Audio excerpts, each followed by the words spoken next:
All right, welcome everyone. We'll give a few more seconds to let attendees join in, and we'll kickstart this webinar.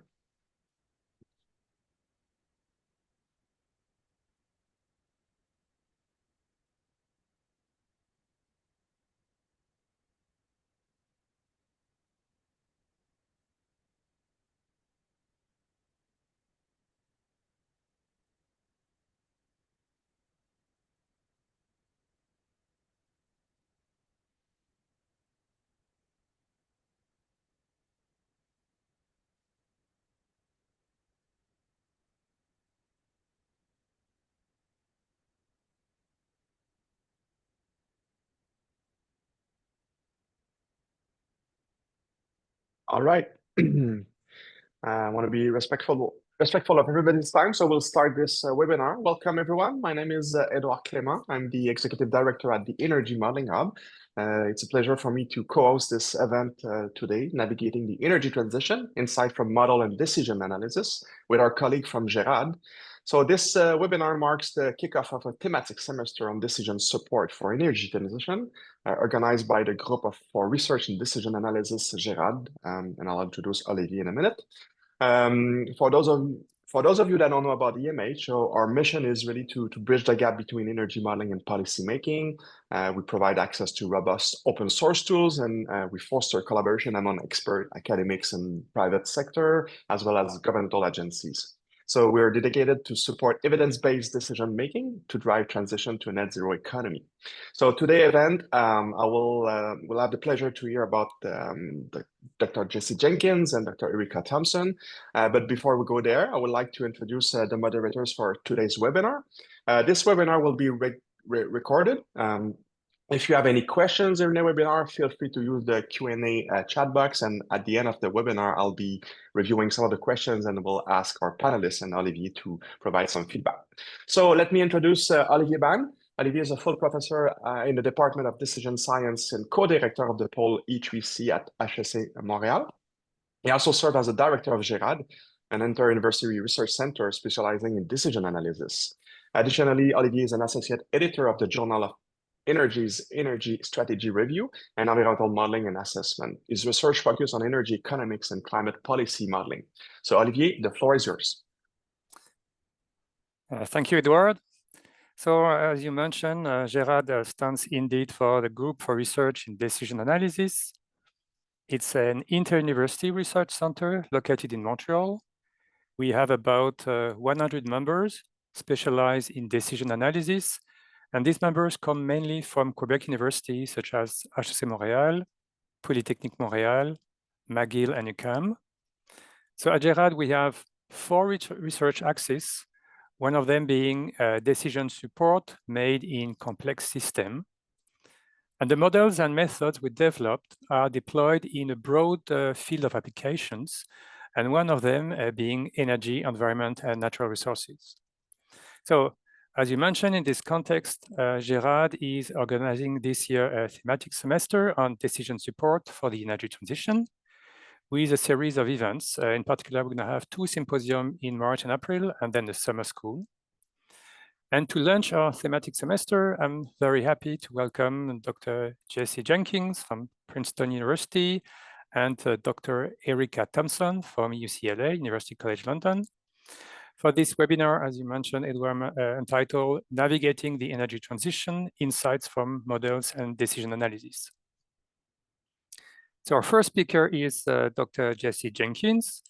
He is an assistant professor and expert in large-scale energy systems engineering at Princeton University.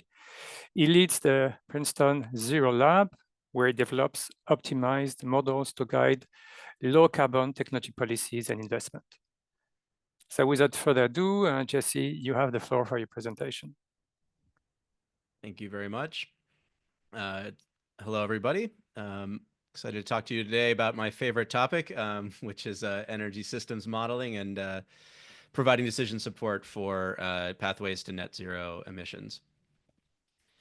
To start, just to introduce you to the Zero Lab, our group of about 20 researchers, students, postdocs, and professional staff at Princeton focuses on research that's really aimed at improving real-world decision-making that can help accelerate rapid, affordable, and effective transitions to net zero greenhouse gas emissions. So very much aligned with Gerard and the Energy Modeling Hub, focused on practical decision support and the tools that we need to provide that support.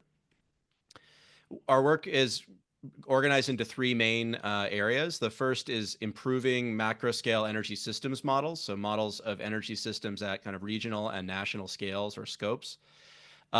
These are primarily, in our case, based on optimization methods. And so a lot of our work is focused on strategies to improve the computational performance of these very large scale energy system optimization problems, which I'll talk a little bit about later, as well as how to get more insight out of those models. So it's nice to have a big fancy calculator where you put some numbers in and run the models and get numbers out. But what we're really looking for is insight and decision support, not numbers.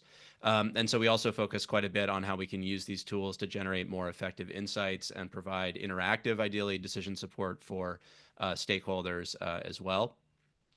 And then we use these tools really in two applied research areas. The first is trying to evaluate and optimize emerging low carbon or decarbonization technologies. Technologies that are probably receiving substantial research funding or commercialization funding today, but are unlikely to scale up and have impact for another decade or more. And so what we really need is to understand how those systems interact, or those technologies interact with the energy systems of the future, not necessarily today's energy system. We don't want to be designing emerging technologies for today's system when that system is likely to change quite dramatically in parallel with the development and deployment of those technologies. And so we use our energy systems models as test beds of possible futures, since we don't know exactly what the future will look like, and to explore in structured ways uncertainty around both the internal parameters of the technology itself, how will it develop in terms of performance or cost or capabilities over the intervening years, and important external uncertainties as well. Policy conditions, demand, changes in demand, competing technologies, complementary technologies. Through structured uncertainty analysis, we can identify which of these external uncertainties are most important as well for determining the ultimate success or role of these emerging technologies. And the goal of all this is not, to project the future, but rather to help design these technologies today so that they might thrive in the futures that they'll have to compete in. And to help people understand the role that those technologies will play in the future and the value they might bring, which can help guide and inform contemporary energy innovation policy, funding decisions by public agencies like the Department of Energy in the US, or private sector investment by venture capital and other private investors. And then the third area of our work is focused on guiding net zero energy systems transitions in specific geographies around the world. We focused a lot in the United States over the last several years, but as I'll share later, we're also supporting a global initiative to do detailed, granular and actionable studies of net zero pathways in a number of countries around the world with leading researchers in those countries. As well as a number of regionally focused studies as well here in different parts of the United States. And so here we're focused on what are the particular challenges that specific jurisdictions face. Everyone is transitioning towards net zero, but will take their own path to reflecting the different resources and policy priorities and geographic and demographic constraints they face. The goal here, again, not being to design a plan that someone will follow for the next 30 years, but rather to explore a number of different viable strategies to reach net zero goals and to understand what are the most important actions over the next 5 to 10 years that will keep as many of those strategies open as possible to make the most preferred strategies more likely and to hedge against the risk of failure. So we're looking for a kind of robust decision-making strategy under uncertainty. And these planning exercises and detailed efforts can really help inform the scale and scope and focus of contemporary policy and planning decisions. Our approach is to focus on macro energy systems. So we are thinking about energy systems, again, at the continental or national scale and across different energy carriers. So understanding how electricity, natural gas, hydrogen, CO2, industrial commodities like cement and steel all interact at this macro scale. These systems not only have to incorporate the physical and engineering constraints of those systems, but also the regulatory, policy, and economic incentives that govern actions and behaviors within those systems as well.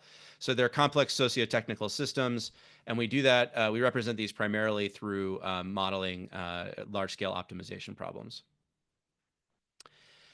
To frame the kind of work that we do, I wanted to sort of summarize the overall net zero challenge from our perspective, coming out of the Net Zero America study that we published initially in 2020 and a final report in 2021, which looked at a number of different pathways to reach net zero greenhouse gas emissions in the United States and helped set the stage for much of the legislative and regulatory policies of the last 4 years. And here we can see total final energy consumption in a kind of frozen policy scenario where the United States didn't implement any efforts to transition more rapidly to net zero. This final energy consumption represents all of the fuels and feedstocks that we use across the economy to provide energy services like heating, cooling, industrial process heat, chemical processes, transportation, et cetera. This mix here doesn't look all that different from today's electricity or today's final energy consumption mix. A little bit more natural gas, a little bit less coal probably, or solid fuels than our current system. But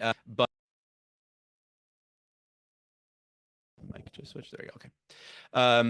Well, the first thing I want to highlight here is that if we don't change course, we will have a system in the future where about a third of our final energy consumption is in the form of carbon-free carbon-free energy carriers, primarily electricity, but also steam used widely in heating and industrial processes. Of course, we have a variety of different ways, increasingly affordable in the case of wind and solar, to produce both electricity and steam in a carbon-free manner.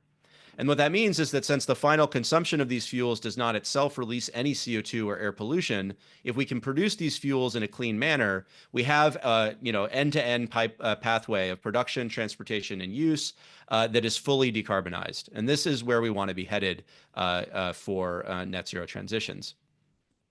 The bigger challenge is this other 2/3 of our final energy consumption, which is in the form of liquid and gaseous hydrocarbon fuels and petrochemical feedstocks. This is where we are dependent really wholly today on fossil hydrocarbons, natural gas, coal, oil. And there are options to switch away from fossil fuels or to capture the CO2 emissions from those fuels. But each of them faces fundamental limits, as we observed when constructing scenarios for the Net Zero America study. Our options are basically threefold. We could continue to use fossil fuels in industrial processes that emit CO2 directly from chemical processes like cement production or steel production, as long as we can capture the CO2 from those large point sources and safely transport and store it. Here, we could potentially use this for large-scale point source emissions, so large industrial facilities or power plants. Obviously not going to work for mobile sources like transportation. But of course, carbon capture itself is quite energy intensive and requires substantial capital investments and will always increase the cost of industrial or energy production processes relative to alternatives. Additionally, we have to build out an entire new national pipeline transportation system to capture CO2 where it's produced and transport it safely to the specific geologic basins across the United States or elsewhere that are safe for storing CO2. So this is a considerable costly strategy, one that we can pursue where it makes economic sense, but one that we want to try to minimize reliance on. The second strategy would be to try to use drop-in substitutes for hydrocarbon fuels. The same way we substitute wind and solar for coal or gas in the electricity sector, we could substitute carbon-neutral fuels like some sustainably harvested biofuels, hydrogen, or synthetic fuels like Fischer-Tropsch liquids or synthetic methane directly for these fossil fuels. But each of these have two limits. One, biofuels, bioenergy feedstocks that are truly sustainable and do not have substantial indirect impacts on greenhouse gas emissions, as well as food and conservation priorities, are quite limited in supply, basically limited to residuals or residues from agriculture and forestry that are not otherwise put to use. and are simply not scalable to the scale of demand we have today. So in all of our net zero scenarios, we use all of the available sustainable biomass, but it is too limited to fully substitute for hydrocarbon fuels. And then hydrogen and electrofuels are simply quite energy intensive. They require very large amounts of either biomass or clean electricity. And if we can use those directly rather than transform them into gaseous fuels or liquid fuels, it's a much more effective use of our available carbon-free or sustainable biomass inputs. So again, these are options, ones that we could use where necessary, but want to minimize the reliance on. And finally, we could continue to use fossil fuels in certain applications and use negative emissions technologies like bioenergy with carbon capture or carbon dioxide removal to offset those impacts. This may make more sense in some cases for things like jet fuel or high-value petrochemicals, where directly substituting with electrofuels or biofuels is too challenging. In this case, we may continue to use some high-value uses of fossil fuels, and even in a net zero scenario, but we'll be reliant on quite costly negative emissions technologies to offset those emissions. And so again, we only want to rely on that in a limited context. So when we look at each of these pathways, these are viable strategies. All three of these tools show up in a substantial way in any of the net zero pathways that we have looked at. But together, they don't collectively scale to provide a sustainable, scalable, and affordable strategy for the economy to reach net zero. So instead, our scenarios and basically every other pathway that's been published to reach net zero in a major economy relies on a dramatic expansion of electricity and other carbon-free energy carriers to play a predominant or dominant role in our energy systems in the future. So this is what the net zero pathway looks like in 2050 in our high electrification case. 75% of final energy consumption is in the form of carbon-free carriers, most of that electricity and steam with a small amount of hydrogen and direct use of biomass. We should also note, though, that electricity is used as intermediate fuel to produce much of that hydrogen and steam itself. And so electricity plays a key role in all of this. We can see that the final energy consumption has also fallen by about a third. That's because as we switch from combustion to heat pumps and to from internal combustion engine vehicles to electric drivetrains, we also see a substantial improvement, about a threefold improvement in final energy consumption efficiency as well. And so that reduces the total amount of carbon-free electricity we need to provide. It's not a one-for-one substitute. In fact, we get both an efficiency benefit and a substitute out of switching to electrified paths. And in sum, that shrinks the scale of demand for the remaining residual high-value or difficult to decarbonize uses, or difficult to substitute uses of hydrocarbon fuels to a scale that we can manage with the three strategies I mentioned earlier. So this kind of insight led us to coin these 6 pillars of decarbonization in the Net Zero America study, which are the kind of major focuses, guiding focuses for my research agenda as well. First are improvements in end-use energy efficiency and electrification to shrink the scale of the problem and to shift as much of our consumption onto electricity as possible. Then, of course, we have to supply enormous amounts of clean electricity. That means scaling wind and solar, supportive transmission and storage, and clean, firm power sources to complement wind, solar, and batteries. Production of clean fuels for where we do need hydrocarbon fuels in final consumption, and CO2 capture, utilization, and or storage where we can capture CO2, including from bioenergy, where that can be used as a carbon neutral feedstock or a negative emission source. In addition to these changes in our energy and industrial system, we also have to pay close attention to reducing non-CO2 greenhouse gas emissions like methane and nitrous oxides, and enhancing and protecting land carbon sinks as well, although these are less of a focus for my group. So we really focus our agenda on these first 4 issues and view clean electricity in particular as the guiding point for our research agenda, because we see it as the linchpin for overall decarbonization. Now, that's a turn of phrase that I actually had to go look up a few years ago to understand its origin. The linchpin is the pin in the middle of an old wagon wheel that you pull out to take the spokes apart so you can repair the hub of the wheel. So the idea is you pull the linchpin out, the whole thing falls apart. And this is true for clean electricity as well. It's not the entirety of the decarbonization strategy, but it is absolutely fundamental. If we cannot achieve a decarbonization and scale up of our electricity supplies, we will not be able to reach net zero greenhouse gas emissions. And to put that into context, this is the current electricity supply mix in the United States. It's about 40% clean, and about 60% continues to come from natural gas and coal. If we were on a net zero transition pathway, by 2030, the total amount of new carbon-free electricity that we would need to add to the grid to simultaneously expand electricity supplies to electrify end uses and push out the role of coal and natural gas in our current supply mix, we would have to add 1.5 times all current carbon-free electricity supplies by 2030. The total sum by 2035 would actually be more than all of our current generation in the United States. So over a roughly 15-year period, we have to build the totality of current generation in the US in the form of new carbon-free electricity. And then we have to do it all again between 2035 and 2050 as total demand for electricity explodes. So this is an enormous lift. I should not sugarcoat that this is the central challenge, right? We have to be able to build at scale and rapidly, something that the United States and other developed countries have really not been doing for decades. And I think will be the fundamental challenge. But I want to stress that what we found in each of these studies is that because wind, solar, and batteries, which provide the bulk of the energy here, are quite affordable now, this is not a transition that will break the bank. It is not a World War II style mobilization of 25% of GDP to get this task done.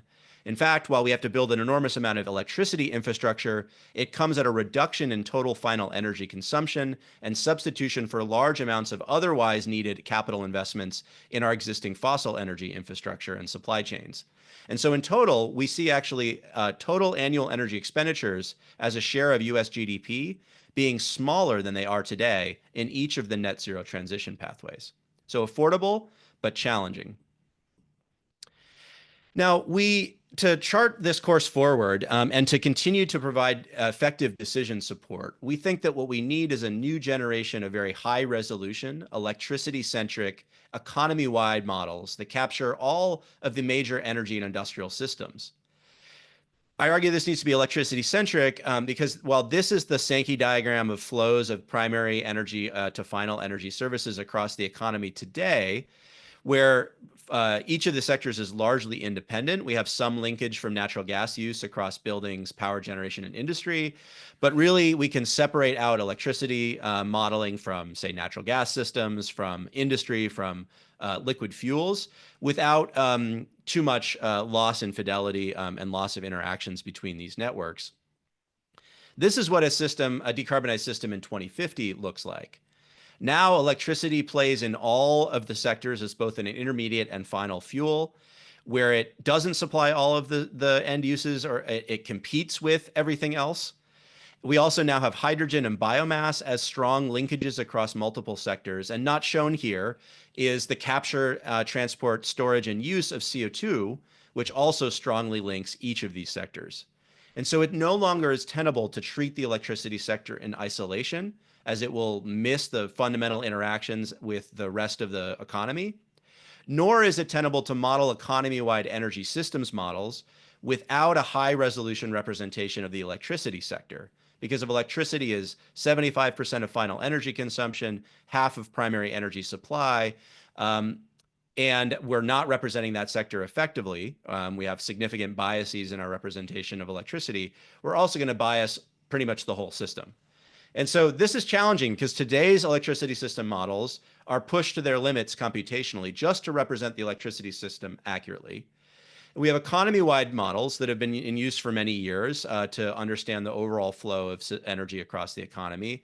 But these, in order to have that kind of scope and sectoral coverage, tend to sacrifice resolution in the electricity sector to a level that I, as a power system modeler, would never trust in terms of the quality of decision support it provides. So this is really the central challenge that we have methodologically, I believe, at this moment, is how to develop improved tools that can capture all of the interactions across these sectors while retaining a high degree of spatial and temporal accuracy or resolution, which we know is necessary to represent the electricity sector without significant bias. So how do we do this? First of all, at a high level, our focus is on socio-technical systems. And so these models need to capture in sufficient detail 3 key layers: the engineering layer, so the key physics and and engineering constraints of things like power plants, transmission lines, pipelines, industrial facilities, et cetera. An economic and behavioral layer, the kind of techno-economics of each of these options, as well as the market clearing requirements that supply has to equal demand and various market requirements of different energy systems and markets, and a regulatory and policy layer, since regulation and policy and deliberate market design fundamentally shapes all of these energy systems in critical ways. So the models need to be capable of representing each of those layers in depth as well. We focus on building open source energy system models, much like our colleagues in Canada, to try to provide a framework for this sorts of decision support. To date, much of our work is focused around this GenX open source electricity system model in Julia, which began out of my dissertation work at MIT, along with my colleague Nestor Sepulveda, and has now grown into a well-supported open source power system model that is deliberately designed to capture power systems in transition and represent emerging decarbonization technologies with high fidelity. We have a core team of developers and supporters across Princeton, MIT, NYU, New York University, and Binghamton University in New York, and a growing range of users, at least 20 academic research groups, utilities, and consultants on 4 continents, and a growing range of direct contributors as well. All of this is developed in the open source programming language Julia with the JUMP package, and you can find it on GitHub at GenX Project. We've been focused in order to expand the scope of the model on improving the underlying computational performance. So we've done so through a paper, actually was just published, I should update the slide here, this month in IEEE Transactions on Power Systems, on using a regularized Bender's decomposition strategy to split the model in a manner that allows us to take far greater advantage of parallel computing capabilities to achieve an unprecedented temporal resolution, while also being able to capture economies of unit scale through discrete decisions in our planning stage. So capacity investments and retirements can now be integer decisions, which are very important to understand things like the economies of scale of building one large transmission line or pipeline versus several small ones, or the needs for, or the economies of scale in many industrial processes or large-scale power plants, where building, say, a large bioenergy refinery is far cheaper per unit than building many small ones distributed around the country. The performance we've demonstrated here has allowed us to scale to solve mixed integer linear programming problems with on the order of 26,000 time steps. So that's, for example, 5 different planning stages with full hourly resolution, or on the order of 7 different weather years in the Brazil case, all with hourly resolution. Hundreds of millions of variables and constraints, including discrete decisions for planning. And we can solve this problem as a linear program in under 7 hours and a mixed integer program in about 8 hours for a continental US scale system. For a stochastic planning model for Brazil with a single stage but 7 different weather years considered, this problem solves in about 40 minutes with our new solution strategy versus about 10 hours with the off-the-shelf Garobi state-of-the-art solver. So we've achieved significant improvements here. This helps us capture the high temporal resolution that's valuable in the power sector. We can think about impacts of uncertainty in weather and performance across future climate years or climate changes. But just as importantly, we can use this additional computational bandwidth to now expand the scope of our model to cover not just electricity, but other industrial sectors and energy carriers as well. And so due to that, we're building this new model, Macro, which is a high-performance, bottom-up, technologically rich, electricity-centric model for macro energy systems optimization. This is designed to cover all major energy and industrial commodities, and designed from the beginning to take full advantage of distributed computation via the same tailored Bender's decomposition approach that we've proven out for the power sector. This will enable us to retain the same kind of, actually higher probably than many studies today, but the same kind of high-level hourly, full year temporal resolution for electricity production, alongside a model that can scale or can expand the scope to cover the full economy, as well as major energy industrial sectors. We're also designing the code base to be very easy to add in and remove different sectors for different studies, and to create in a very user-friendly manner and very quick manner new assets or industrial facilities or power plant technologies that you want to represent that aren't in the model yet, That can be done by using an existing library of constraints and formulations without even needing to know how to code things in JMP or Julia. We even are developing a drag and drop interface to put together these new assets that will automatically create the code and the input file structure needed for these types of frameworks. So this model is under development now, again, by a core team of researchers across the 4 institutions at the bottom. And we aim to release this for open source use by the summer this year. Let's see, how are we doing on time? About 5 minutes? Yeah, okay. All right, so I just want to summarize at the end here some of the impact of the work that we've done at Zero Lab and the use of these kinds of tools. The first, and I think probably highest profile work that we've done is the Net Zero America study, which partnered with Evolved Energy Research to use their RIO tool, which is effectively what we're kind of replacing with the open source macro model. I think is the current best-in-class economy-wide model that also has a reasonably high resolution for the power sector. Although there, I should stress, it only represents about 40 days of hourly operations for each of the stages in the model. Whereas we can, cover full year type resolution now with macro. So we've really cranked up the temporal resolution possible. But we began the Net Zero America study actually before I joined the faculty here at Princeton in 2019. Steve Pacala at Princeton recognized that while we would potentially have a presidential and congressional transition coming in January of 2021, we would, and a potential window of policy opportunity for real action on accelerating net zero, that if we didn't start early to map out what would really be required to reach this increasingly commonly cited goal of net zero, we would not be able to ground the conversation and provide real decision support for policymakers if that opportunity materialized. So not waiting to see what the effects of the election were, but rather starting 2.5 years in advance, 2 years in advance. Steve assembled a team of researchers here, which I joined when I joined the faculty in the fall of 2019, to kick off a very detailed and granular study of multiple pathways to net zero. What set this study apart from many others was our effort to downscale from high-level macro energy system models to detailed understanding sector by sector of what would actually need to be built across the country by when, what the workforce requirements would be for that, what the land area implications were and siting challenges, how different network infrastructure like pipelines and electricity would need to expand to support this, and what we would need to do from a technology perspective to ensure that technologies that show up in 2030 or 2040 in these pathways are actually being developed in reality today so that they're available when needed in the future. And we came up with a very detailed action plan for the 2020s and a sense of scale of action and investment from policymakers that when the report was released in December 2020, provided immediate and actionable insights for the incoming Biden administration and helped provide the frameworks for much of the debate in Congress around what became the Inflation Reduction Act that passed in 2022 in the Infrastructure Law of 2021. With the impact and success of this project, which was highly cited, we engaged in over 300 plus briefings between the 3 co-PIs of the projects with policymakers, congressional staff, state governments, and a whole range of private sector and NGO institutions. The impact of the report was such a success that we also helped initiate a study in Australia that kicked off in 2021 and was published in 2023. Following the same kind of playbook, but with very different, of course, context in Australia.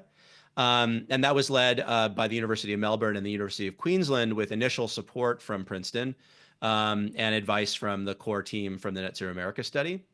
That project also went so successfully that we've decided now to launch a Net Zero X project, a global initiative to launch similar studies around the world with research partners at leading technical and engineering colleges or universities around the world. That Net Zero X initiative has now led to the start of projects in Poland with Silencian University of Technology, India with IIT Delhi and Prius Energy Group, China with Tsinghua University, and we're in advanced conversations now with partners in Brazil and South Korea. And are also scoping a number of other projects. And so we're aiming to sort of take this business model, so to speak, of how to conduct one of these detailed studies to support researchers in countries around the world to provide the same kind of decision support for their decision makers in each country. After building the modeling framework for Net Zero America, as we entered into the policymaking phase in 2021 and 2022, we realized that that someone would need to be able to use these macro energy system tools to help quickly understand what proposed policies might actually accomplish, so we could understand the scale of interventions being proposed, where efforts were in line with a net zero transition, where they fell short, et cetera. And so we adapted the toolkit from Net Zero America to launch what we called the REPEAT project in the spring of 2021, which stands for Rapid Energy Policy Evaluation and Analysis Toolkit. And this was an effort to provide, in as close to real time as possible, independent, timely analysis of the climate, environmental, and economic impacts of federal energy and climate policies as they were being proposed and enacted. So when legislation was introduced, we would pore through the legislation, figure out how to represent its major provisions within our models, and turn the crank within a matter of weeks to provide timely insights for policymakers, for the press, for stakeholders engaged throughout the policymaking process. This is also a highly successful and impactful project, and we continue it now with funding through the end of 2026 at least. Now, of course, the context has changed, and we're now prepared to assess the potential impact of any repeals or revisions to the current policy framework under the incoming Trump administration. On our technology evaluation work, we focused very squarely on a broad range of firm low carbon energy technologies that are available whenever you need them for as long as you need them, which makes them the kind of critical complement to wind and solar power. For those of us not blessed with huge hydropower reservoir resources, as some in Canada are, these are the missing link that help us displace our reliance today on either natural gas or coal around the world to play this role. We can go a long way with wind, solar, and batteries, but study after study shows that we were going to need either very fundamentally low-cost, long-duration storage or one or more firm low-carbon technologies to step up and fill the gap currently occupied by fossil fuels to reach a decarbonized power system. And so we have gone systematically through basically all of the available technologies, I think with the exception of space-based solar power, and analyzed them in quite detail through a variety of studies, including long-duration energy storage, supporting ARPA-E's flexible carbon capture project, a program area that is to evaluate about a dozen different designs that would enable natural gas power plants to operate flexibly while capturing CO2. We've developed the first cost targets for commercial fusion power plants using energy system models. We've done very influential work on the evaluation of enhanced geothermal energy systems, a really promising emerging technology that is starting to be commercially deployed now in the United States.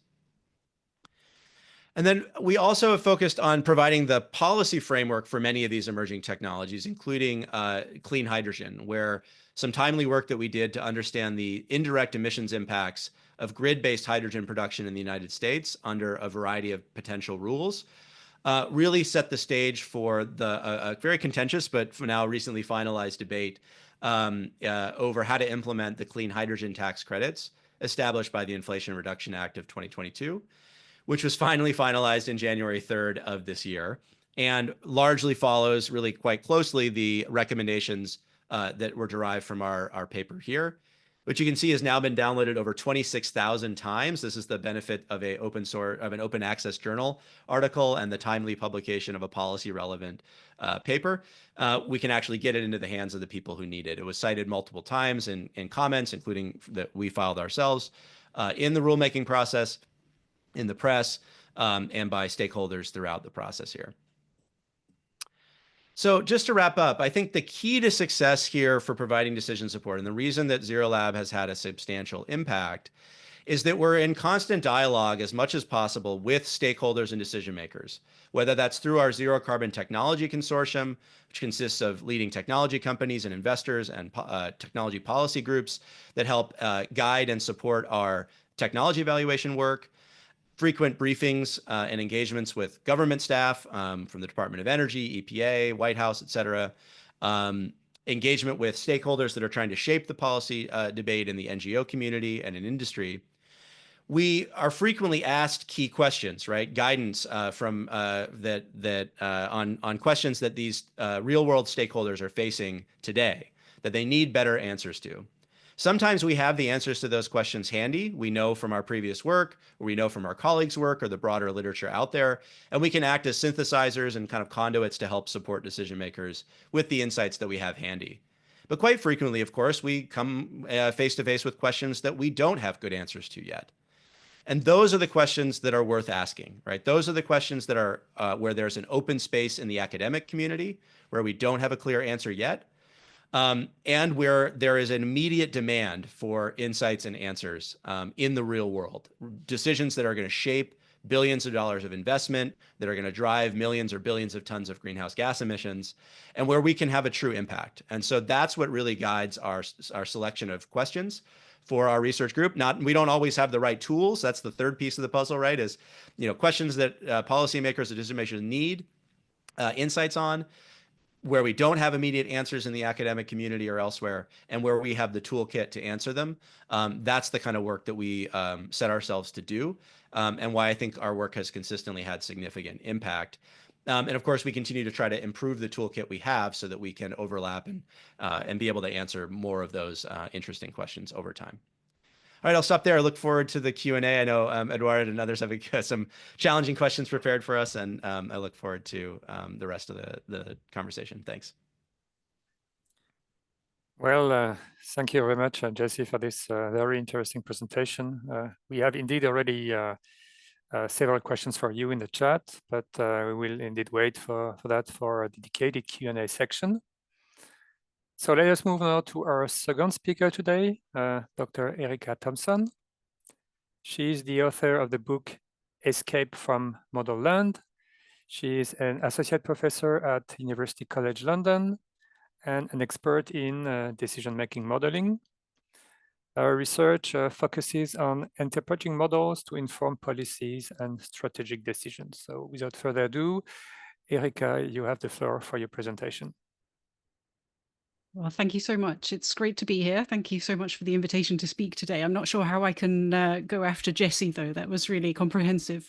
But I think I'll take a slightly different tack, because my expertise is not in energy modeling or energy systems. My expertise and my interests are more in the tools that we're using, and the kind of tools that many in the audience might be using, and that Jesse is certainly using. And that's these mathematical models. What are they, and how do we generate information and insights from them that are useful to help support us make, informing decision makers about what things might be like in the future, and to be able to make more effective decisions. Okay, so I'm in the department, as you said, of Science, Technology, Engineering and Public Policy at UCL, which is a very broad department and takes a very kind of interdisciplinary slant on thinking about how science informs public policy, and how science is kind of incorporated into both public narratives and policymaking narratives. But going back a few years, I mean, to sort of explain where I'm coming from, my initial training was in maths, and then physics, and then climate science. And so I did a PhD about 15 years ago now. I was starting my PhD on North Atlantic storms, looking at what would happen to them given climate change. Obviously, things are going to change, but how? So I did a literature review. I looked at lots of different models, and I started tabulating what the outcomes of those different models are. And what I realized as I started doing that was that they all said different things. Some of them said that the North Atlantic storm tracks were going to go north. Some said they were going to go south. Some said they would get more intense. Some said they would get less intense, or that the storms would be more frequent or less frequent. And kind of as I sort of went down this list, I realized that it hadn't told me very much at all about North Atlantic storms, and it hadn't told me very much at all about climate change, but maybe it had told me quite a lot about the way that we as scientists construct mathematical models, and perhaps we're overconfident in the output of those models, because these models were not just sort of saying opposite things with very low confidence. They were saying opposite things with implied error bars that didn't even overlap, right? So at that point you say, well, one of them's got to be wrong. Maybe they're both wrong. Something's going wrong in this process.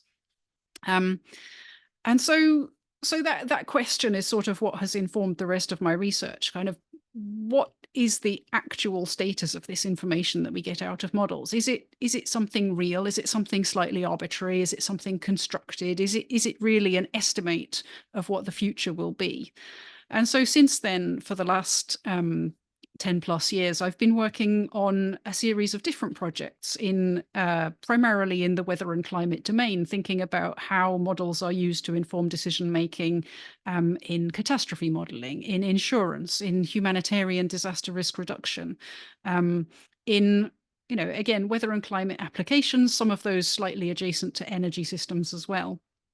And again, I see the same kind of questions arising every time. How do we know what this model actually means? How do we assess what the uncertainty is? How do we draw meaningful error bars? How do we communicate the outputs of our models to the decision makers when really we as scientists know that there's quite a lot of uncertainty there, but actually we feel that the decision makers are going to have trouble interpreting it? These are really difficult questions. And so I was kind of working on all of these different projects and trying to bring them together a bit. And at the same time, of course, over the last 5 years now, we've had this incredible example of models informing decision-making in practice. And that's the COVID pandemic, thinking about how we were taking decisions, particularly in the early days of the pandemic. So this graph at the bottom left here will be familiar to many of you as a graph from Imperial College, who brought out some of the very earliest estimates of what were the characteristics of this new virus, what might happen if we were to do nothing, what might happen if we were to take different interventions.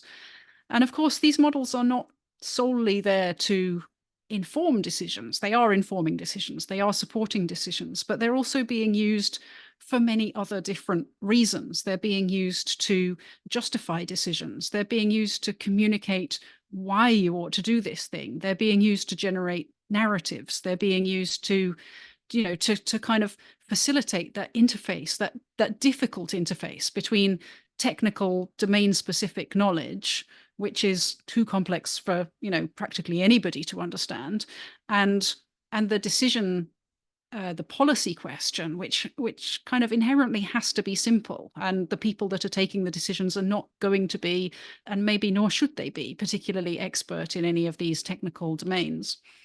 And so we saw, for example, at the bottom right here, this idea of flattening the curve that many of you, again, will be familiar with.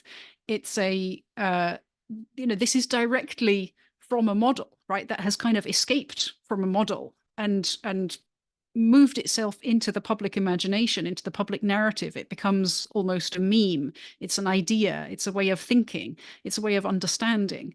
And so this kind of traveling of the models outside their technical context, I also find incredibly interesting, because that, in the end, is what supports, the narrative that allows people to really come up with a change of conviction, a change of understanding of what is happening. And that's what supports their change in behavior, whether that's, changing your energy behaviors or it's changing your public health behaviors.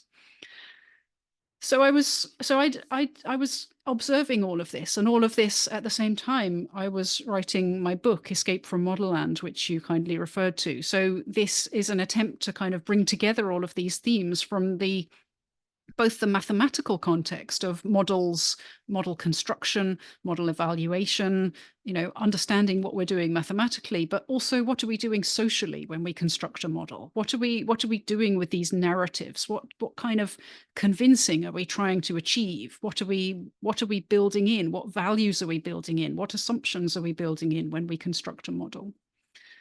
And so the idea here about escape from model land is that model land is where you are when you're sort of inside your model. So you've gone away and you've constructed, maybe it's an Excel spreadsheet, or maybe it's something on a big supercomputer. It could be, it could just be a flowchart on the back of an envelope. I'm really quite agnostic about what counts as a model. I think that there are many ways of sort of systematizing our understanding of how something in the real world works, and I would count all of those as a model. But once you've sort of drawn boundaries and you've written down a system of equations, perhaps, then inside that box, everything works. Inside that box, you can set your boundary conditions and you can run it forward and you can get an answer. You can perform your optimization. You can run a sensitivity analysis. You'll get something out the other end. It will be a number and it will make sense within its own system. But of course, nobody cares what the output of a set of mathematical equations is until you, as the modeler, make some assertion that this system of equations in some way represents reality. We have to escape from model land. We have to be able to transfer the insights that we've generated inside that box in the model land back to reality. So my book and my research program are about how we can do that, both mathematically and with reference to expert judgment. So those are the two escape routes from model land. There's a brief spoiler for the book. There are two, and these are the two. The first one is checking against data. So we might say, well, was the model any good in the past? Okay, and that's great. Typically we do this. We would like to construct a model. We probably calibrate it as well, right? We go and we check what the data was in the past and we try and make our model fit the data in the past.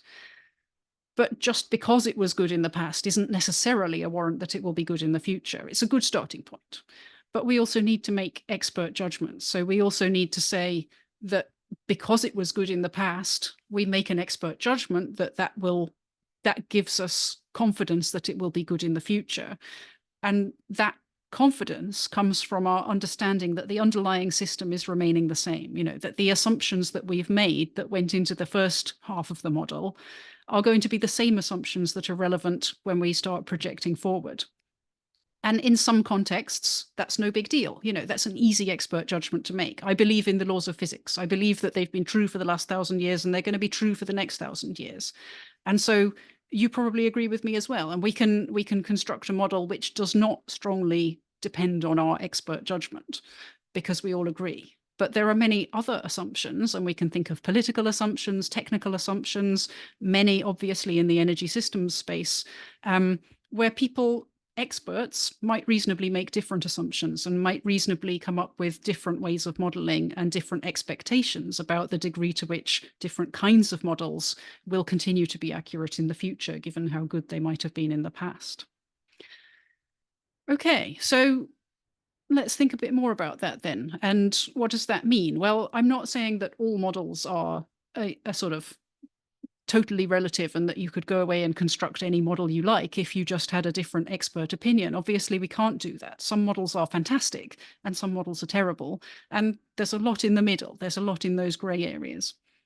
But just to give one kind of way of distinguishing, if we're trying to interpolate, if I've got a set of data points and I just want to draw a line through those data points, and you could imagine this in multiple dimensions if your brain works that way. It's easier to draw on a slide in 2 dimensions. But you've got some set of points and you want to draw an output surface, and perhaps you might draw a straight line through these, but you could equally well draw a quadratic. You could do something more wiggly. You go to your favorite, visualization software and you just fit a line and you get an answer, and it doesn't matter a very great deal which you chose. One might be a slightly better fit than another. But when we go outside the domain of the data that we have previously collected, we're not interpolating anymore, then we're extrapolating.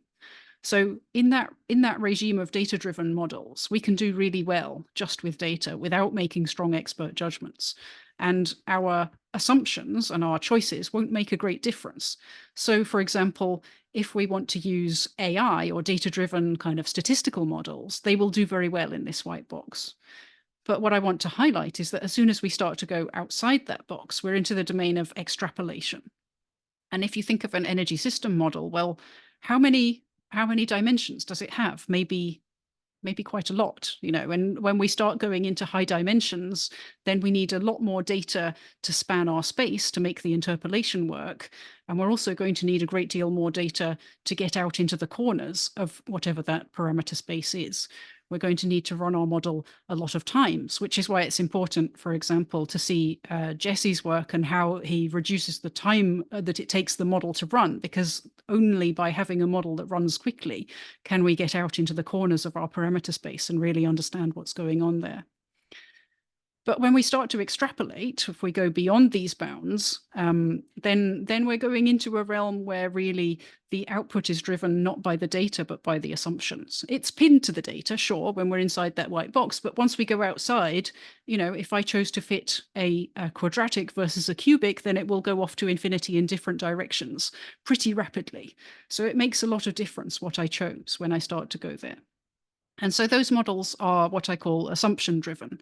And if we want to start doing that, you know, thinking about energy systems, of course, we're kind of assumption driven because we're trying to, we're thinking about human systems, we're thinking about politics, we're thinking about, you know, there are bounds, and hopefully we can constrain those bounds, but we're making assumptions. And so if, for example, we were interested in constructing a fully data-driven AI or machine learning type model to inform us about energy systems, I think we'd have to be really careful about what kinds of assumptions, expert judgments, and values we might be building in to the form of the optimization, you know, in the objective function of the machine learning algorithm, whatever that is. Okay, so let's just think briefly about model diversity. So going back to my experience as a PhD student and having multiple models and kind of bringing them together and thinking, whoa, what does that mean? Supposing we have 7 models, here they are, 7 cats. What can we say about reality from looking at that set of 7 cats? Well, maybe not much, maybe quite a lot. Maybe we look for the robust features. We say, well, they've all got 2 eyes, 2 ears, a nose, a tail. Well, some of them we can't see the tail, but let's assume that there is one there. They've all got fur. There's a range of colors. So maybe we start to draw some kind of ranges and some robust features that we're seeing in all of these models. And we hope that those robust features are features which kind of are robust because they represent what's there in reality. So that's one starting point. But of course, we wouldn't just look at the models, would we? We'd go and we'd look at the real world as well. We'd take some data. We'd try to calibrate these. We'd try to understand which one might be better than another. So I'll show some data. Here's some data. You don't get the whole thing. You just get a little bit of data because we never have access to the whole system. So what are we going to do with that data? Well, we look at that data. It looks like a tail and it looks like it's got fur and it looks, you know, it's a certain color. So maybe we go back to our set of models, this set of 7 cats, and we say, well, you know, if that was the tail, then maybe this one in the top right looks sort of plausible. So we might say that this one is the best model. And then we select that one and we use that to infer what the rest of the thing looks like. Or maybe we say, well, you know, it probably looks most like that one, but really there's a couple of others there that we couldn't rule out. So perhaps we take 3.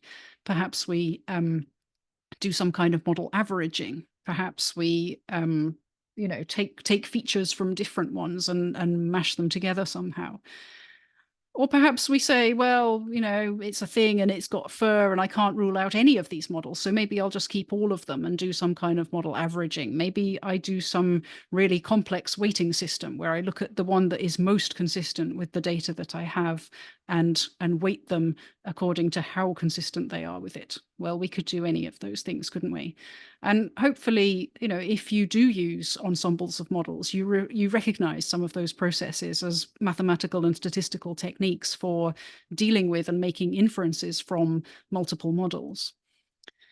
But because this is a thought experiment, of course, I can show you what reality looks like. And you've probably guessed where I'm going with this already, but here's reality.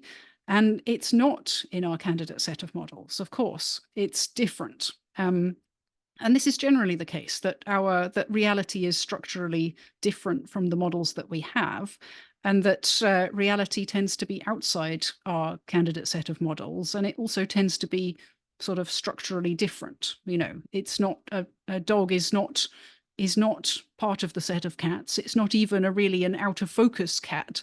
It's something that is distinguishable and different. So what does that mean for our modeling systems? Well, my argument is that models tend to be sort of too close together. They tend to be too much like each other. And that's because we don't have enough cognitive diversity in modelers. And so what could we do to improve our set of cats to make it more informative about the dog?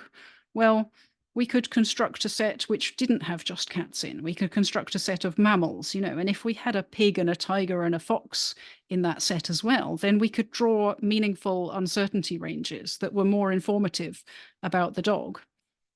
And now it is worth saying in passing that the dog is not completely, the set of cats, even if we didn't have the pig and the tiger and the fox, that set of cats is still useful. It is not something that we can use to generate a credible confidence interval, but it is something that is informative. So if you were if you had a set of 7 cats and you were kind of trained on them, what they like eating, how to interact with them, you could feed that food to a dog. You could interact in that way with a dog. You might be slightly surprised, but it would work. And if you were a veterinarian who had been trained to operate on that set of 7 cats, you could have a pretty good go at solving what was wrong with the dog if it turned up in your surgery one day. So we don't require models to be perfect in order to generate insights, but we do have to be careful about the level of confidence that we assign to their outputs, even when we have multiple models. And so the argument is that we can generate a more useful set of models by trying sort of collectively and consciously to generate a more diverse set of models. I also wanted to talk briefly about model error, and this will sort of inform where I go next, because if you have, we all kind of grow up in different education systems, right? We understand the world in different ways, and that's why we create different kinds of models. But I also wanted to say it influences the way that we think about evaluation. It influences the way that we understand what we are doing when we are modeling. So if we think of the kind of error term, if you like, as being the difference between reality and the model, then if you're a statistician, then you say, well, what my model is doing is putting in all of the predictable signals. And by the time I've done that, then the error or the residuals, everything that's left kind of by construction will be noise, will be random noise. And so the error term, reality minus the model, is random noise with some distribution. Okay, well, that's one way of thinking about it. And that leads you to one particular way of evaluating your models and understanding what they're doing and thinking about how to improve them. But supposing instead that you are a physicist and you grew up with a kind of complex systems view of the world, then your view of reality is as this big, complex, dynamical system that's out there. And your view of your model is probably another big, complex, dynamical system, but sort of sitting inside your computer. And leaving aside philosophical questions about whether or not we can actually subtract one from the other if they're not in the same kind of space, let's just gloss over that and do the subtraction.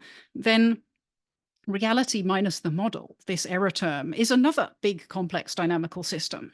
And it's one with really weird structure, because the structure in reality that you understood, you put in the model. So you're left with this really strange structure that you don't understand at all, which I'll just draw as this sort of set of shards here.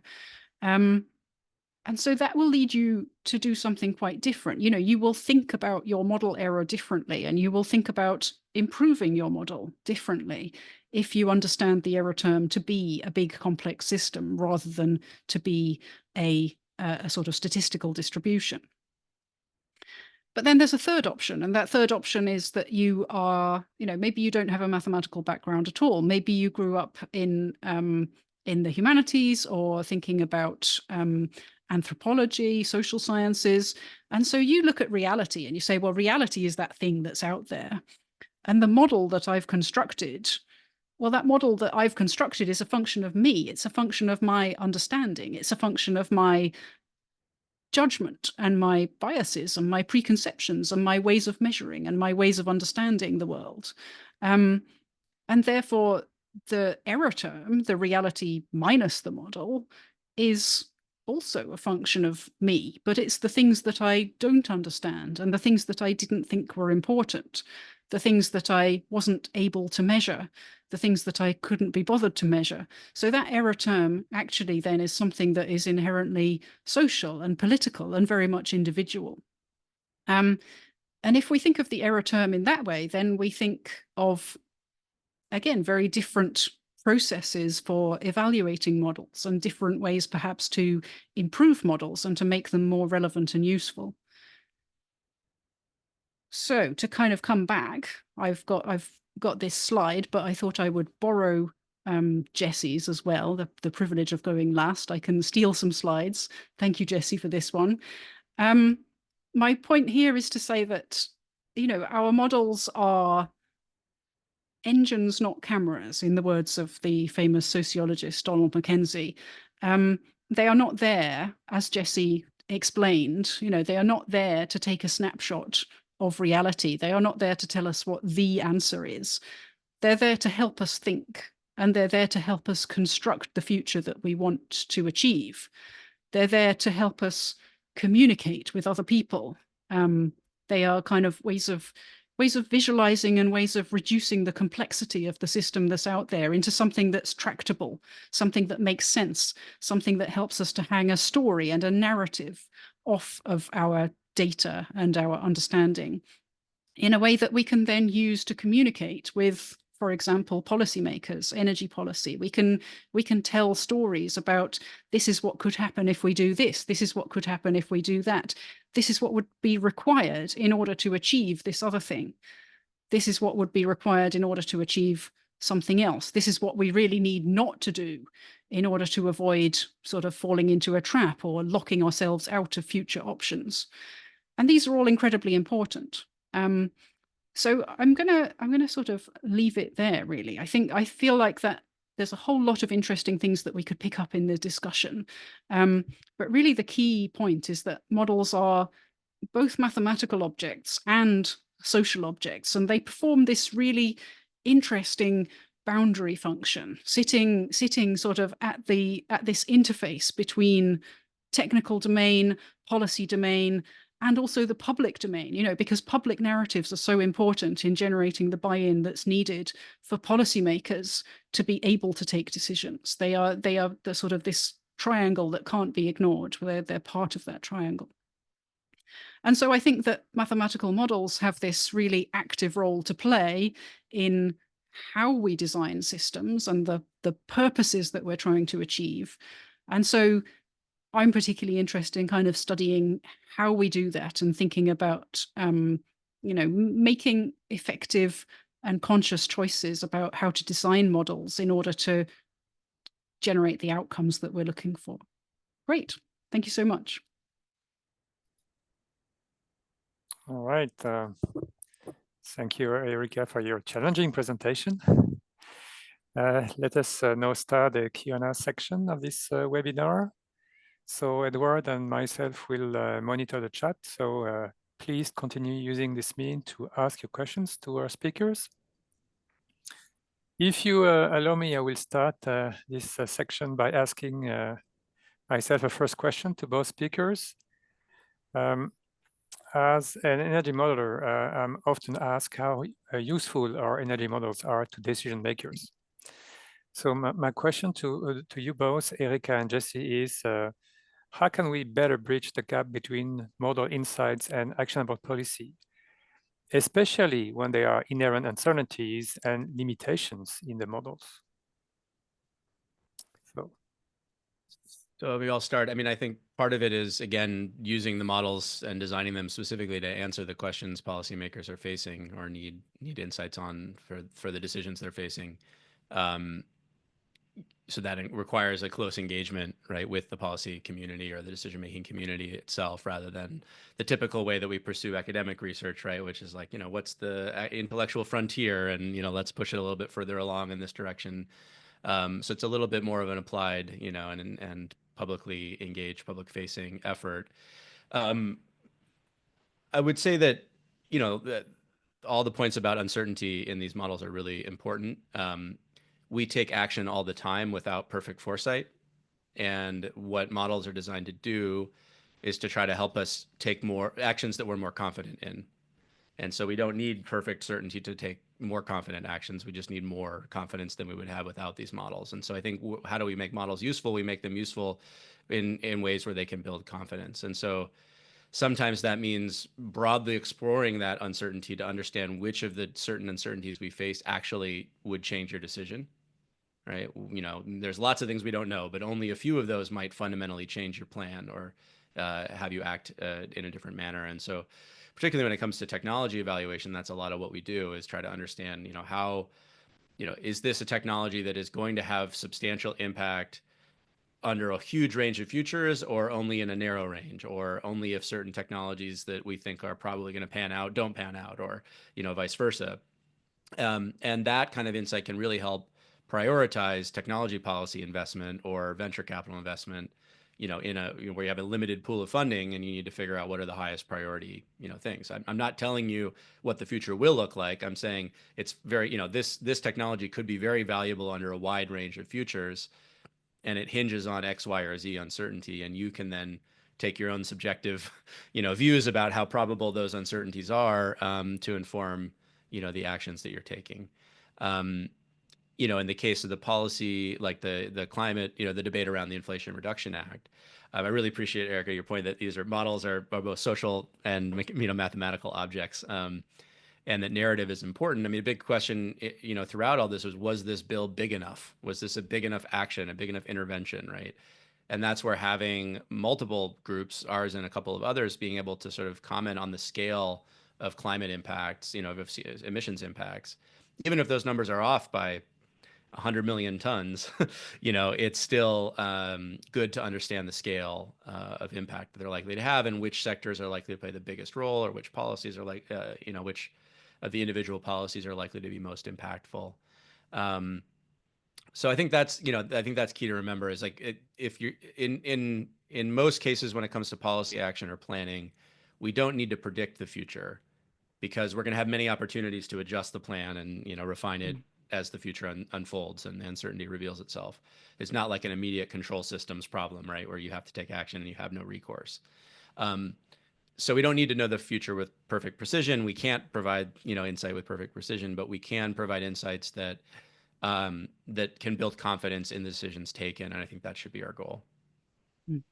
Something else that I think is important is the kind of value alignment, that actually these systems and the value of models depends on the trust in the modeling system. And so actually actively generating a trustworthy and trusted system for providing model-derived advice, I think, is particularly important. I mean, especially with this, you know, I'm sure you're about to experience a whiplash effect between the current administration in the US and the next administration. And there are obviously different political understandings of what's important and why it's important. It'd be interesting maybe to hear your reflection, Jesse, on how you have sort of cultivated that trust, and whether you think that you'll be able to continue to inform the next administration. Yeah, I mean, that's an open question. I have my doubts about the administration itself, but members of Congress have a much broader range of views. And while the country has become more partisan than it has in the past, there's still a lot of areas where they're common interest. And I think, you know, a couple of those are the economic impacts of the investments and employment driven by these policies, which are overwhelmingly concentrated in Republican represented districts and states.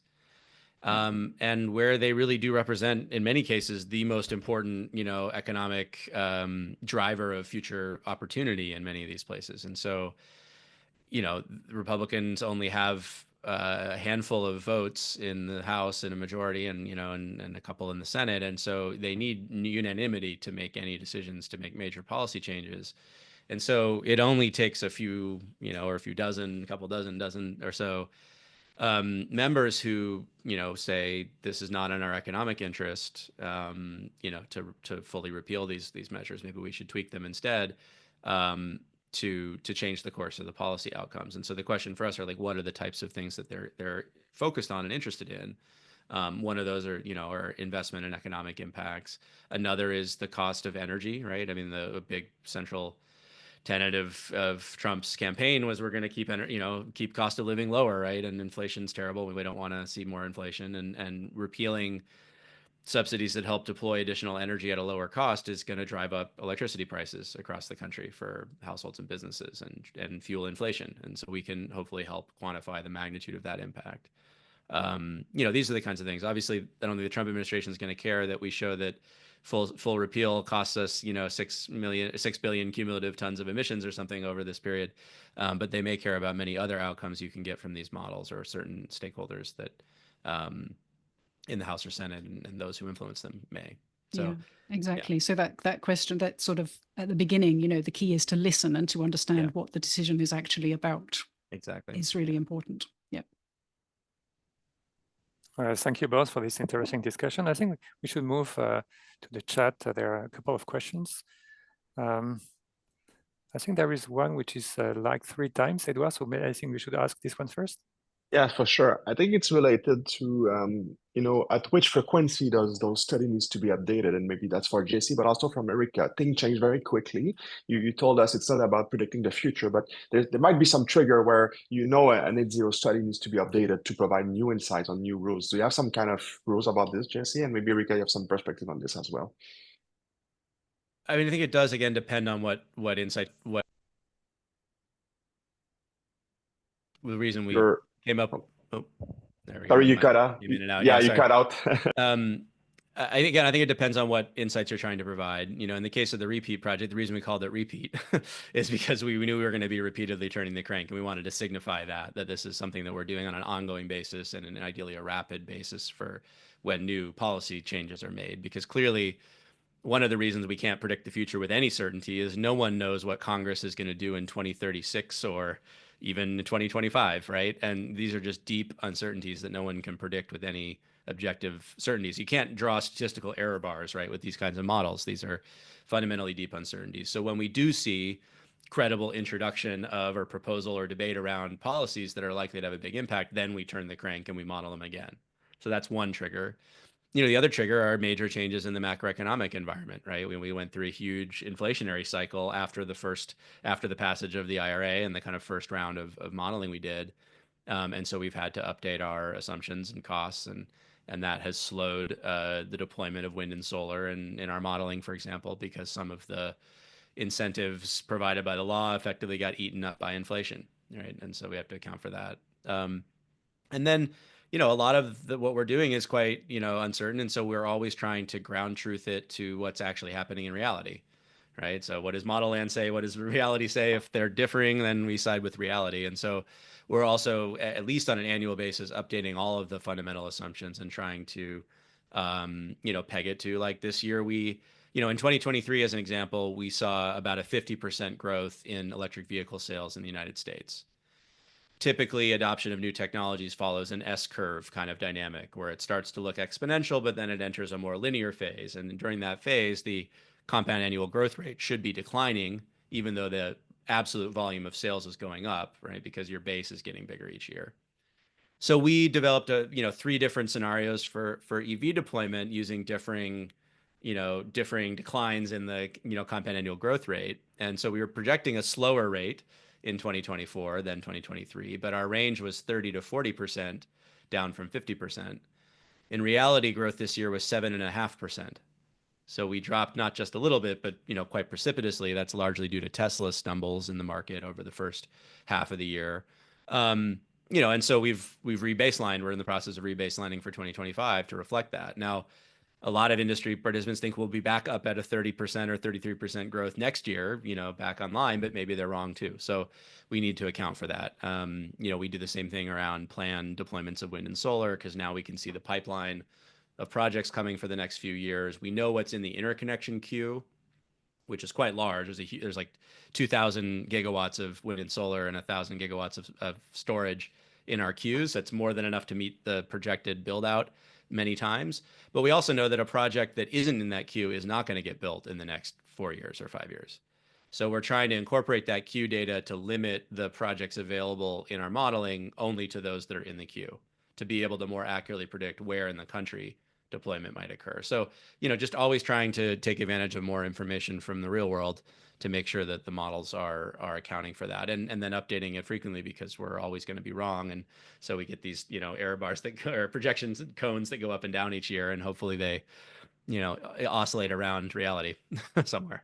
But it's interesting that we're always going to be wrong, right? It's that's a kind of interesting observation. So I work also on catastrophe modeling for the insurance industry, thinking about how they use those models, which again are very complex physical models aimed at generating estimates of physical risk and then loss estimates, and yet and yet they have this same kind of problem that they don't predict the future. They're not right. They're updated regularly.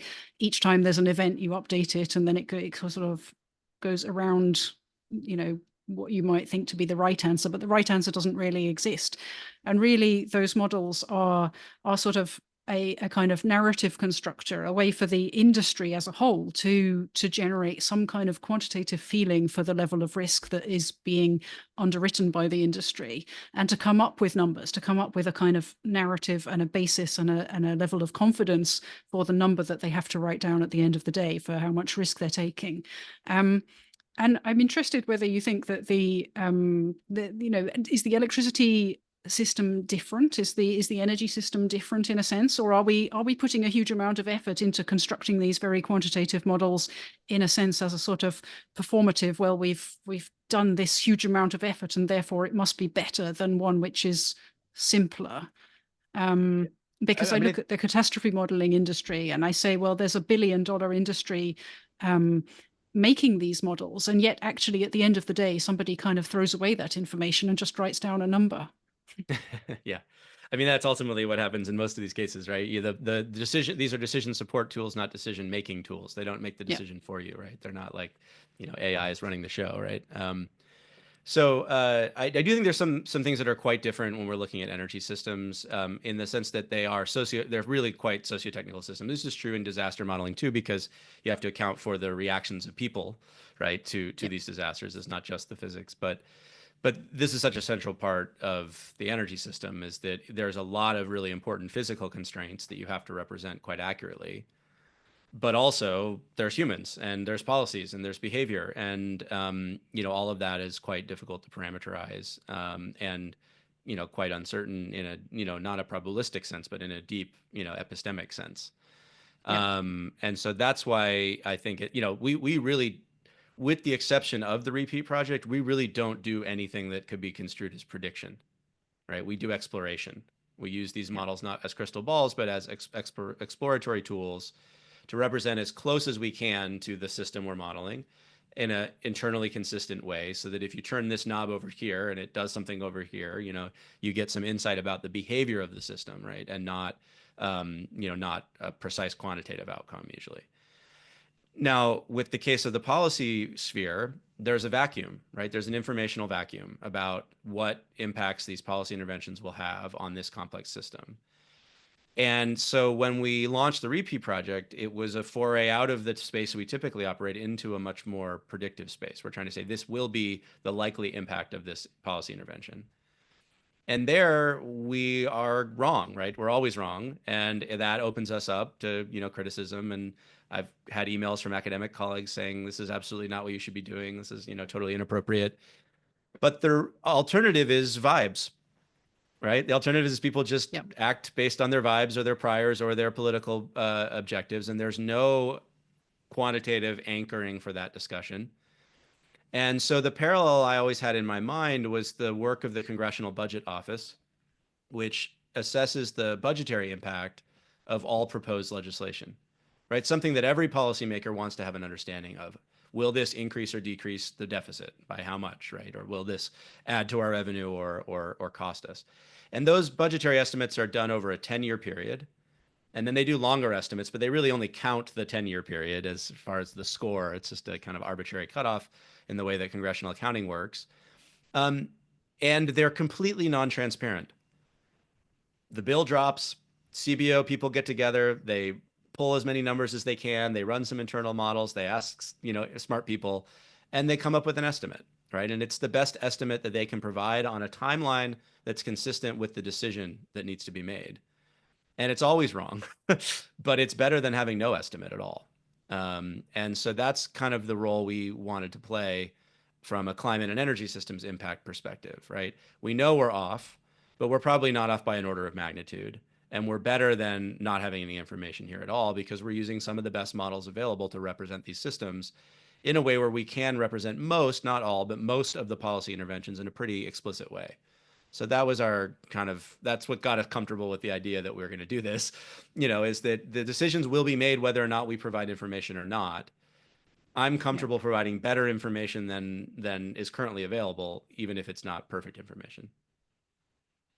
And that's probably also a good answer to Michelle's question in the chat about how do we sort of fight from the models are worthless, let's all do what I think is best, is exactly that. I'd say, saying, actually, can we do better with this than without it? And I think we can. But I suppose the point maybe that you emphasize there is to ensure that we are sort of as technically accurate as possible. And maybe the point that I'm trying to emphasize is the need for values to be aligned and for values to kind of engender a trust in the scientific information system, which I think is at risk at the moment in every context.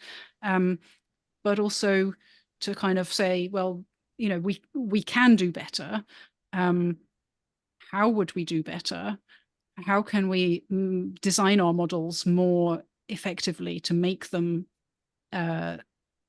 inform the right kinds of decisions? So now, but the right kind of decision obviously comes with a value judgment. So we have to be quite careful about how we frame this and the way that we, so, if we just say this is technically the best model, it's the most accurate, and therefore it is the best, I think that doesn't fly. It doesn't fly in pandemic, and it doesn't fly in climate change, and it also probably doesn't fly in energy policy. You have to actually say we are trying to achieve an outcome that is the outcome that the decision maker wants as well, and that's a tricky one because decision makers want different things. Yeah, and I think one of the things we have to be careful of and cognizant of as modelers is also that people are looking for evidence to confirm their narratives or to structure their narratives, right? And if you are providing it, they'll grab it, right? And sometimes that's fine. That's what you're supposed to do, right? That's the, that's the value of adding the information to the ecosystem, is that someone can then take it and incorporate it into their thinking and their arguments and their narrative. But you do need to be, aware of it. It's going to be used by someone else in in that context, and it may or may not be used accurately, right? So that's another piece of it, is like, how do you actually make sure the information you're providing is properly understood and used? But that's also something you just have to be aware of, that, as you're providing this information out there, people are shopping around, right, for evidence to support their positions. And that's often how it's used, not necessarily changing someone's mind fundamentally, but rather, strengthening one side of the argument because there's an evidence base for it that is stronger than the other side, right? Or can help them make their argument more politically salient. I think where that is a bit different is where you engage with the press, which, in many ways does act as a referee for these debates. And that was very much something we had in mind with the Repeat Project, was that, the press was going to call the shots, or they were going to, referee the discussion. And you could write that story purely as a political horse race, who's winning, who's losing, who's, and that's how many of the stories are written. But many of the climate reporters and others do want to understand, like, what is the climate impact of this, and how do we explain that to people? And they're looking for credible, independent, information on that front that isn't necessarily coming from one of the political entities in the, engaged directly as principals in the debate, right? Senator Schumer might say one thing, and Senator Manchin might say another thing, and Donald Trump might say another thing. They might quote them as politicians, but they're not going to cite them, as authoritative sources. And so that's an area where these models often play a role. There's the Wharton School. There's research at the Wharton School at University of Pennsylvania that do a budget impact modeling that's sort of an independent alternative to CBO. Often is used by those concerned with the impacts on the federal deficit, because they provide a lot of ready information about impacts of bills, and they often strip away some of the accounting tricks that are used within the Congressional Budget Office score that legislators know how to use really well, so that the score turns out, looking one way or the other. when the real budget impact might be different, right? And so they're kind of able to just say, this is what we think the budget impact is, regardless of what, tools and tricks you use. And they're very influential as well as they're providing that information, and the press will cite them, and it can be used, to provide an anchor for these discussions. And so that's kind of the role that the press plays. And I think that's where we, need to be very proactive in building relationships so that they can make appropriate use of the data that we provide. So unfortunately, we're already out of time. I knew that with Jesse and Erica, we could have a 3-4 hour discussion for sure. So this is something we should do a later time. So I just want to thank you, both of you, for joining us today for participation. Of course, want to thank Olivier and Gerard for making this happen as well. So if you want to learn more about our activities, please follow us on LinkedIn and visit our website as well as Gerard website. In terms of next step for Gerard, there's this symposium on April 1st. You can register via our website as well. And as for this presentation, we'll make it happen available on our website as well. And stay tuned to maybe participate to other great discussion. And Jesse and Erica, this is really until next time. I'm sure we'll invite you again for this interesting talk. Thank you so much again for your time today. And have a great day, everybody. Thanks. Thank you, Edouard. Thank you, Erica. Thank you, Jesse. Have a great thematic semester. Thank you. Bye, guys. Have a good day.